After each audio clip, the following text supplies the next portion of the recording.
I want to talk today a bit about agile games and actually how to develop one, mainly by our journey of creating the Kanban Pizza Game.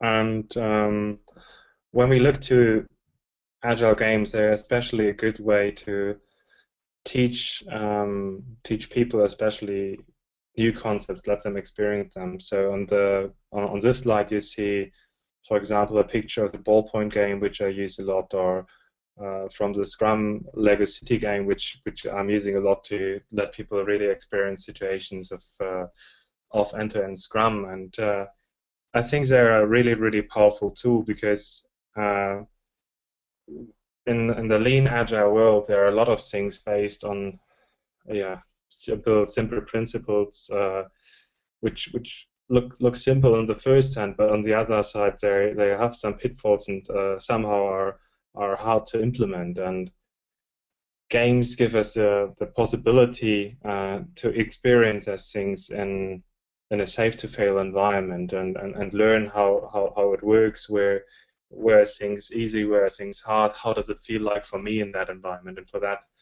games are a great tool, a great way on doing that. And the feedback that I or we get to the games is that it helps really the people to understand how things work, and it's a lot safer to do things with balls, with paper, or with Lego, to do that instead of learning these things the hard way over developing a software.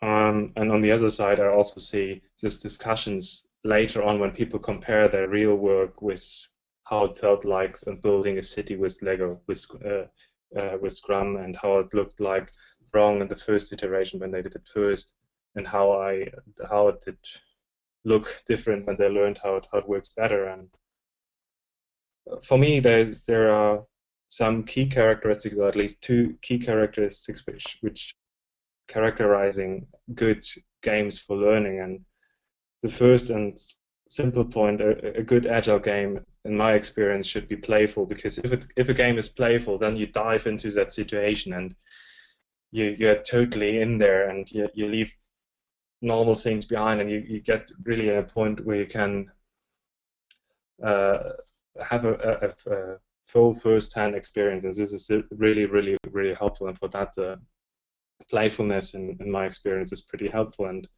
the second point which helps that you have a good agile game is actually that it strongly focuses on the learning objectives that you want to teach the people want to learn in there. Everything which is in your game which is not needed to delivering this learning objectives is distracting, getting the people's attention away from it. So the game should really streamlined to what you want to teach in there. Um, when you look and see how valuable games are, and it's a good question actually how you get to a game. And I think the best way on learning that, or getting an idea how that could work, is looking on an experience, or looking on the pitfalls others had. And this is the reason why I want to share here our story a bit on how we developed the Kanban Pizza Game, what were our pitfalls in there, what were things which helped us a lot. And yeah, so this is a story of Franz and me, how we looked on that game development process, let's say. For me, the journey, changing the view from just using games, or maybe adapting the games a bit, and going to the direction, getting the idea and saying, okay, maybe I should develop one. That for me, the key event in there was the first Play for Agile conference, where the registration was 1 minute open last week, and it was already sold out, where I got a taste, an idea how it could look like to develop a game. Some people shared on that conference a model or ideas how to develop them, and this game design model by McGreal and my colleague helped me a lot to get an insight, getting an idea actually how to develop a game. And I directly tried that at the Play for Agile conference there. Well, the game there was never finished, but I got an idea how to build one.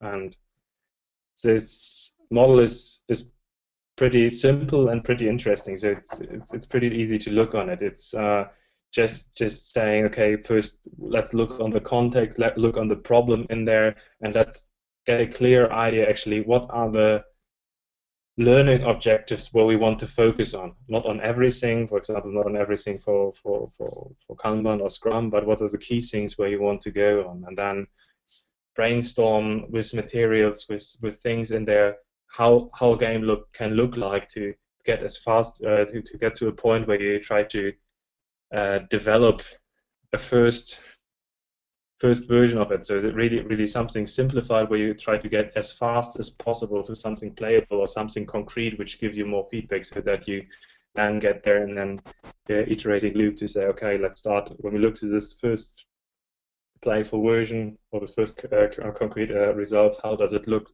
compared to our learning objectives where we focus on, and then you start all over again. And this was a good starting point to understand how it could look like to develop a game.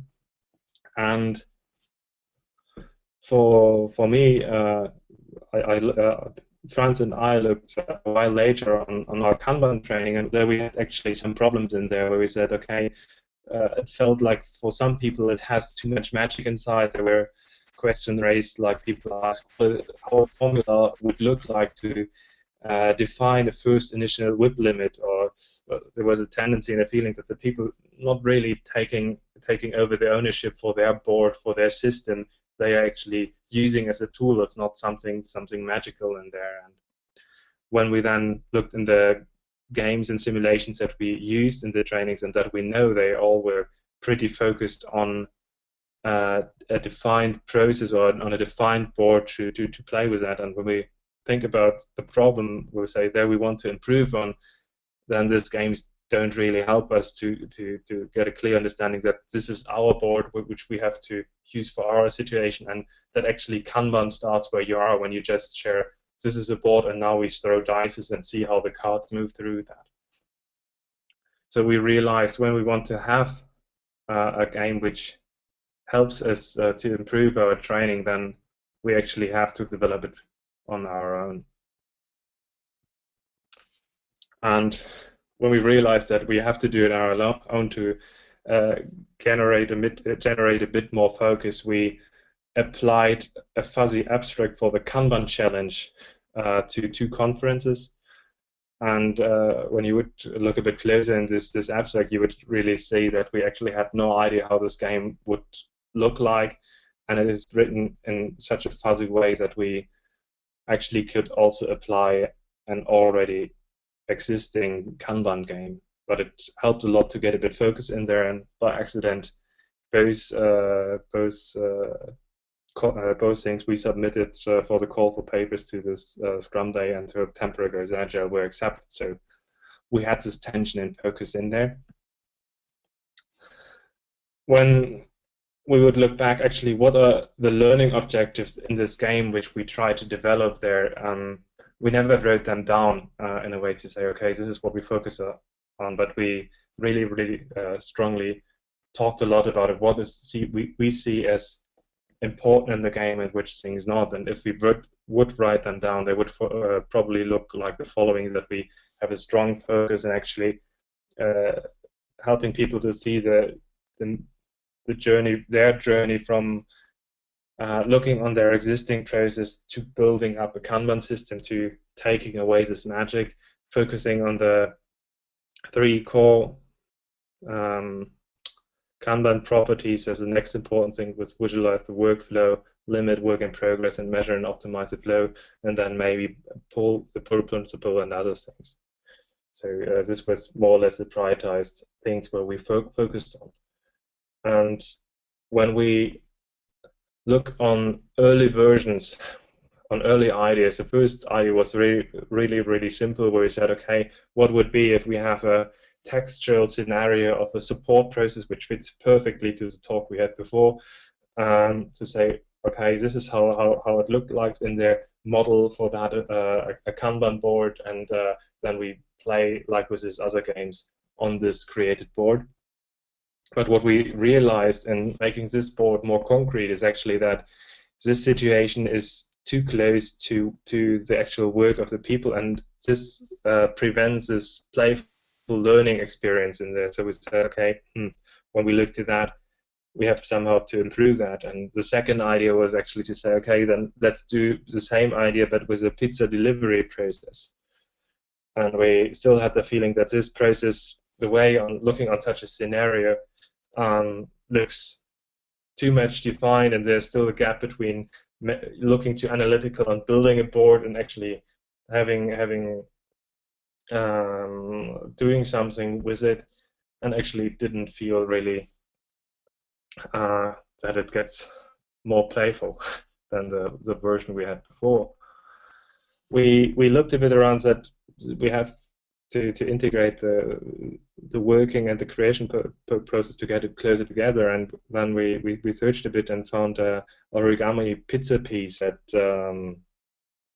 in the Google picture search, which was really helpful. And when we looked, okay, when we built a simplified version of this Hawaiian pizza, we realized the materials and the tools we give to the people could actually constrain the way how a process emerges out of that. And based on that, we actually learned that maybe we could skip the whole scenario idea in there and say, maybe this is not needed, and we can just have creating the pizza, and then the process emerges, and then we can look how people could mark the board actually on the table. So we realized that this is a time where we need more external feedback.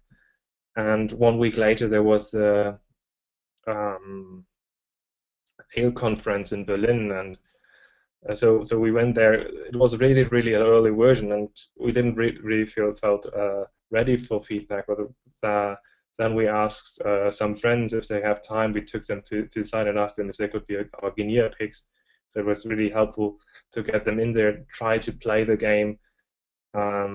You see some experiences from a later version we played where you see that when the people build the process, then they can mark the stations they have in there, so that the board on the table really emerges. And this early feedback this really played version there helped us to see which ideas we had in there really helped to have a playful, good game focusing on having this learning experiences, and which other things are just nice ideas which no one needs. So this early feedback is really important if you want to check and try to avoid that you overload the game. And another week later, or a bit, I think 1.5 weeks later, I was then in Tampere in Finland, playing the first time the game in public, and I think it was close to 30 people, and it worked surprisingly well. I mean, it was a game which we never played before with other people. Here you see some pictures of 4 tables we had there, and how the people hand over the creation process in there. But even on this first public played session, we realized we had some learnings as a connecting activity. For example, we try to collect what people already know about Kanban, which is not really helpful if you want to first let people build an implicit process as a starting point and then introduce Kanban. And I improvised in this session in a way to say, I let people draw their process on a flip chart and make it a bit more nice with the things they had on the table to close more the gap to a normal board which people have when they're in software development, when they're not developing pizzas which are tangible. And this was also really helpful. So even in that version, we learned a lot. But yeah, the game worked well, and this was actually the base on how we played the game. We published then the game so that others could play it under Creative Commons.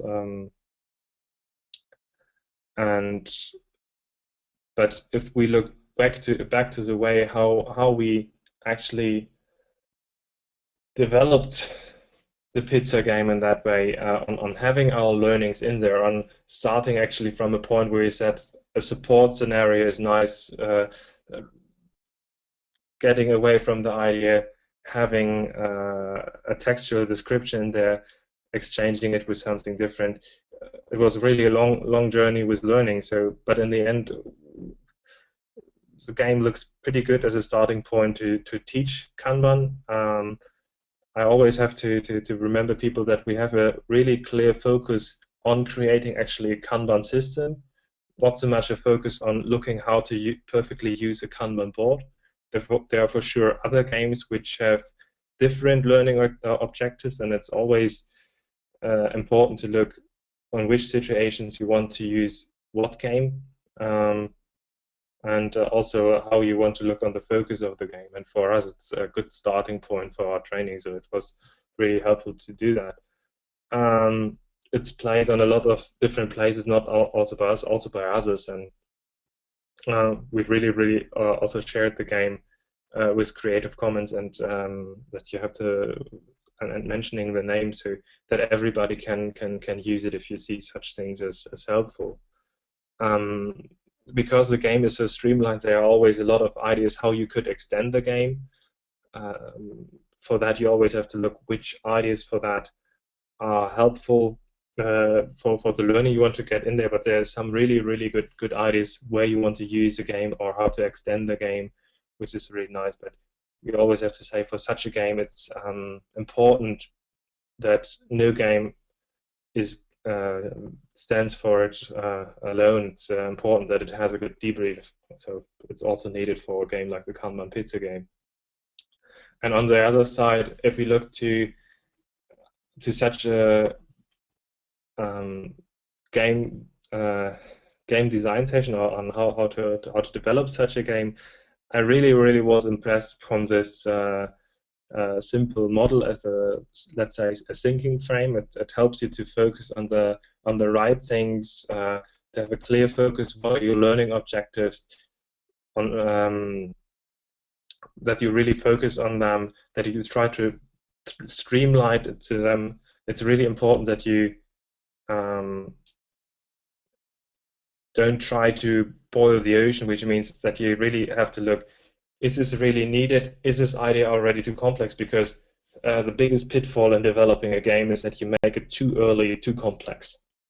Even if some of the ideas in the first hand sound nice and good, especially if you're in the brainstorming phase, but you really have to get to a point that you try to get as fast as possible to a playful version, to something playable, and that you try to get as early as possible feedback in there.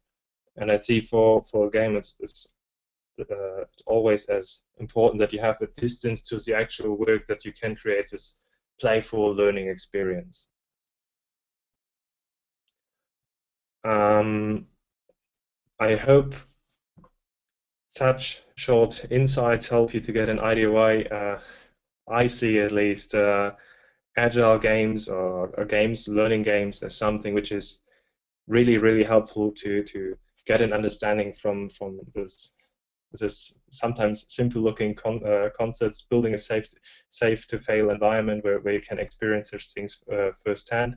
And I hope also that some insights from the how we develop the pizza game helps you to get an idea, an impression how you develop such a game. So, but in my experience, you can summarize really how to develop a great game by really saying it's important to have a clear focus on what you want to have in there, to conceptualize what are the key things in there, creativity to find nice ideas. If somebody would say to me that I would develop a game which contains pizza 2 years ago, I'd say, why? But it works in this combination really great, and the key thing for me is really early feedback. So thanks for your attention. Thank you very much, Ralf. That was a very interesting talk. Now, back to questions. I found that I see Gitte now has a command. Um, shall I read that for you, Ralf, or do you see that on your own? Do you see it? I see your But comment. Gitte said that, like Ralf said, play your own game early, but also when you use other people's games. Before you try it, you do not know what happens, which is also why the games work. Smiley. So, what do you think about that comment? Well, I think the key thing for a lot of things is early feedback, because the dynamic which you create in such a game is something which you have to learn to understand, and which you also have to learn to facilitate. It's not only done by understanding, okay, this is how something like a pizza game works. It's also like the Lego City game or something. It's also how to see how to facilitate the dynamic of the group, setting the right points in there to help to make it a good experience, and also having the way to make a good debrief. I mean, actually, the first time I played, for example, the Lego City game, I was not prepared that actually a game is a safe to fail environment, which means I was surprised that the first sprint totally failed, which was a shocking thing for me. And uh, so you have to experience what's happening in there, and you have to yeah, be prepared for that, and on the other side also to know how this the constraints of the game help to control the dynamic of the group. So yeah, Hmm. I absolutely agree to that point. So it's never the same depending on context and group you're playing with. That wouldn't I say. For example, I was surprised when we look on the pizza game. I was really surprised how similar the behavior looks between a new group where you introduce Kanban, and, Hmm. for example, reflecting based on something like the pizza game with experienced people, how it looks like. And actually also played the game already on a Kanban event. So the game works in all these environments, and it's based on how the constraints are set up in the game, and also how you do the moderation at the beginning, that behavior emerges in there. So in a good game, it should not have not everything should happen in there, because otherwise you cannot control actually which learning points you want to deliver, let's say, to the people. But on the other side, the people are free in discovering and experiencing the learning, and this makes it more difficult that you have to be prepared for that to make a good debrief. All right, then thank you very much again, Ralph, for this talk. And just a second before we while we hand over to